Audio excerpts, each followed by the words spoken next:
안녕하세요. 책 읽는 시간 15분입니다. 오늘 제가 읽어드릴 책은 행복의 조건이고요. 저자는 조지 베일런트, 출판사는 프런티어입니다. 이 책은 12개의 장으로 구성되어 있는데요. 1장의 제목은 성인 발달 연구, 그 기나긴 여정. 2장의 제목은 사람은 안팎으로 어떻게 성숙하는가. 3장의 제목은 어린 시절이 인생을 좌우하는가. 4장의 제목은 생산성, 만족스러운 인생의 열쇠. 5장의 제목은 과거와 미래를 잇는 의미의 수호자. 6장의 제목은 통합의 시간, 죽음이여 으스대지 마라. 7장의 제목은 두 번째 관문, 건강하게 나이 들기. 8장의 제목은 삶을 즐기는 놀이와 창조의 비밀. 9장의 제목은 나이가 들수록 더 지혜로워지는가. 10장의 제목은 영성과 종교, 그리고 노년. 11장의 제목은 세월이 흐르면 사람도 변하는가. 12장의 제목은 또다시 행복의 조건을 묻다 입니다. 각 장은 다시 여러 개의 이야기로 나누어지는데요. 그럼 1장의 첫 번째 이야기부터 읽어드리도록 하겠습니다. 1장 성인 발달 연구, 그 기나긴 여정. 21세기에 들어서면서 노년의 의미에 대한 상충된 논의들이 본물처럼 쏟아져 나왔다. 뉴스에서는 장수 노인들의 훈훈한 이야기와 양로원에서 생활하면서 세상을 떠날 날만을 기다리는 노인들의 끔찍한 이야기가 대비를 이루며 나란히 흘러나왔다. 저녁 뉴스에서는 스스로 무용지물이라고 여기며 노쇠한 몸을 이끌고 죽을 날만 기다리는 이들의 황폐한 인생을 조명하다가는 곧바로 원기왕성한 85세 마라톤 선수나 CEO들, 젊음을 고스란히 간직한 노 작곡가들의 화려한 삶을 소개한다. 현대의학이 가져다준 장수라는 선물은 인간에게 저주일까 아니면 축복일까? 인간은 남은 생애를 어떤 방식으로 관리할 수 있을까? 우리는 바로 이 질문들에 대한 답을 찾아보고자 한다. 1874년 앙리 아마엘은 어떻게 늙어가야 하는지 아는 것이야말로 가장 으뜸가는 지혜요. 삶이라는 위대한 예술에서 가장 어려운 장이다 라고 썼다. 그로부터 한 세기가 훌쩍 지나 80세가 넘게 사는 사람들이 점점 더 많아지면서 앙리 아마엘의 성찰이 그 어느 때보다 절실하게 다가오는 이때, 우리는 과연 누구로부터 그 지혜를 얻어야 할지 결정해야 한다. 살다 보면 인생의 역할 모델로 삼을 만한 80대 노인들을 만날 때가 있다. 혈기왕성하고 적극적으로 살아가는 할아버지 할머니들을 만날 때마다 그들이 그렇게 살아온 비결이 무엇인지, 그들이 지닌 힘의 원천이 무엇인지, 그들의 과거가 우리의 미래에 어떻게 투영될지 궁금해진다. 물론 정답이란 없다. 하지만 성공적으로 나이 들어간다는 것이 어떤 것인지 이해하려면 노인들에게 진지하게 자문을 구해야 한다. 인구 통계학자들 말대로라면 지금 젊은 성인들은 평균 80세 이상 살 수 있다.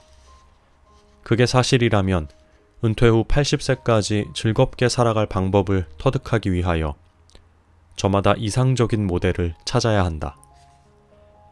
이 책에서 나는 인간이 나이 들어간다는 것에 대해 오랜 세월에 걸쳐 연구해온 하버드 대학교의 성인 발달 연구를 토대로 그 모델을 제시할 것이다. 성인 발달 연구는 세계 집단 총 814명을 연구 대상으로 삼았다. 세 집단은 모두 적어도 60여 년 이전에 집단별로 정신적, 신체적으로 다른 양상을 보이던 10대들로 선별되었으며 연구는 그들의 전 생애에 걸쳐 면밀하게 진행되어 왔다. 여러분은 이 책을 읽어나가면서 사람들이 어린 시절부터 죽을 때까지 어떻게 생활하는지 전 과정을 지켜볼 것이다. 인간이 성장하고 늙어가면서 만족스러운 삶 또는 그렇지 못한 삶에 이르는 원인을 살펴보기 위해 구체적인 실증 자료는 물론 이론적 틀도 제공할 것이다. 이 광범위한 연구의 첫 번째 연구 대상은 하버드 법대 졸업생 집단이다. 그들 중에는 음산한 임대 아파트에서 생을 마감한 사람도 있고 외교관이나 강료, 베스트셀러 작가, 비즈니스계 거물이 된 사람도 있다. 두 번째 연구 대상 집단은 루이스 터먼 교수의 천재아 연구에서 찾아낸 여성들이다. 그들 중에는 재능은 뛰어나지만 당대의 성차별주의에 눌려 자기 역량을 발휘하지 못한 여성들도 있고 65세를 넘긴 뒤에야 창조적 역량을 발휘하기 시작한 여성들도 있다. 세 번째 연구 대상은 이너시티, 대도시 중심부의 저소득층 거주지역 출신 고등학교 중퇴자로 사회에 나왔지만 이후 직업에서뿐만 아니라 삶에서도 크게 성공을 거둔 남성들이다. 성인발달 연구는 우리의 할아버지, 할머니 또는 그 부모들이 사춘기 이후 어떻게 살아왔는지를 다룬다는 점에서 독보적이다. 노년이란 모름지기 쥐레밭이나 마찬가지다. 그러나 발자국이 쥐레밭 너머까지 이어졌다면 지금 바로 그 발자국을 따라가라. 성인발달 연구는 성공적인 노화란 어떤 것이며 그것은 어떻게 이룰 수 있는지에 대해 의미 깊고 신뢰할 만한 자료를 남겨왔다. 성공적인 노화라는 말 자체가 모순된다고 반박할 사람도 있을지 모른다. 노화라는 말은 상실, 쇠퇴, 죽음을 연상시키는 반면 성공은 획득, 승리, 열정적인 삶을 연상시키므로 그럴 법도 하다. 그러나 정신질환을 앓지 않으면서 노년을 보내는 대다수 노인들은 죽음이 임박한 마지막 몇 달 전까지는 소박한 행복을 누리며 산다. 이 노인들은 다른 연령대에 비해 우울증에 시달리는 일이 적으며 치명적인 병에 걸리기 전까지는 건강 상태도 비교적 양호하다. 그러므로 성공적인 노화가 모순어법이라고 볼 수는 없다. 그러나 친애하고 존경하는 우리 할머니, 할아버지들의 모습 중에는 자연의 이상현상처럼 보이는 분도 있다. 122세까지 줄곧 담배를 피운 프랑스의 잔느 칼망 여사처럼 말이다. 분명 그들의 삶 속에는 우리가 미처 알아내지 못한 놀라운 활력이 숨어 있을 것이다. 물론 말년에 이르러 고작 이런 꼴이나 보려고 여태 살았나? 하고 한탄하게 될까 두려운 이들도 있을 것이다. 그러나 성인발달 연구에 따르면 노인들 대다수는 자신의 생명을 사랑하며 건강하게 살아간다.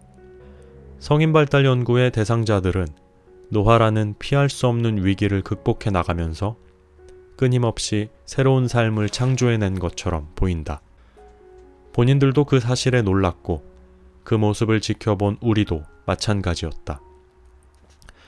그들은 슬픔과 상실, 패배의 순간에도 얼마든지 삶에서 훌륭한 가치를 찾아낼 수 있다고 우리에게 확신을 불어넣어 준다. 그들은 삶이 힘겹다 해서 기가 꺾이지도 않았고 사람들이 왜 그토록 살고 싶어 하는지를 결코 잊지 않는다. 우리는 2년에 한 번씩 꾸준하게 연구 대상자들에게 설문지를 보냈다. 그 중에는 여러분을 아침에 일어나고 싶게 만드는 가장 중요한 요인은 무엇인가? 라는 질문도 있었다. 이 질문에 대해 84세가 된 한 노인은 살고, 일하고, 어제까지 몰랐던 것들을 배우기 위해서, 그리고 내 아내와 소중한 순간들을 나누기 위해서 라고 대답했다. 78세 노인은 똑같은 질문에 대해 그날 하기로 계획해둔 일들 때문이다. 나는 내 삶을, 내가 할 수 있는 모든 일들을 사랑한다. 바깥에서 활동하는 것도 좋아한다. 이렇게 살아서 소중한 친구들과 함께 할 수 있다는 것 자체가 기쁨이다. 라고 답했다. 그는 50년간 함께 살아온 아내와의 성생활도 매우 만족스럽다고 답했다. 성인기 내내 지속되어 온 실험에 기꺼이 임해준 너그러운 이들 덕분에 나는 지난 40여 년 동안 그들을 연구하고 그들과 대화를 나누는 특권을 누려왔다. 그리고 실험 결과 그 누구도 예상치 못했던 놀라운 사실들이 밝혀졌다. 케이스 스터디 앤서니 피렐리 이너시티 집단 암울한 유년기를 딛고 화려한 노년을 맞이하다. 이제 칠순을 맞이한 앤서니 피렐리를 살펴보자. 그는 인생 초년에 이미 성공적인 삶에 위협이 되는 요소란 요소는 다 경험했다. 열악한 사회 경제적 처지에다 부모의 불화, 우울증에 시달리는 어머니, 학교 문턱에도 못 가본 아버지, 콧구멍만한 아파트에서 우글거리는 8형제. 성인 발달 연구가 시작되기 전에는 이런 요소들이 한 인간을 비참한 노년으로 귀결시키고 마는지 아닌지 연구해본 사람이 아무도 없었다.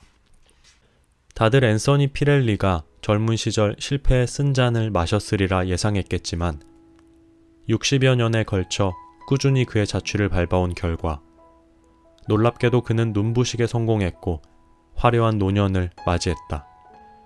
이탈리아에서 태어난 그의 부모는 영어를 읽지도 못했다. 아버지는 공장 직공으로 일하면서 쥐꼬리만한 월급을 받아왔고 그나마도 허름한 동네 선술집에서 술값으로 다 날리곤 했다.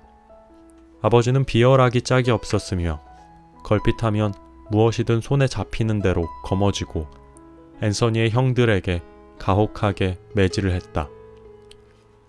형들은 피투성이가 된 채 비명을 지르며 집 밖으로 뛰쳐나가곤 했다. 아버지는 형들이 다치든 말든 아랑곳하지 않았다.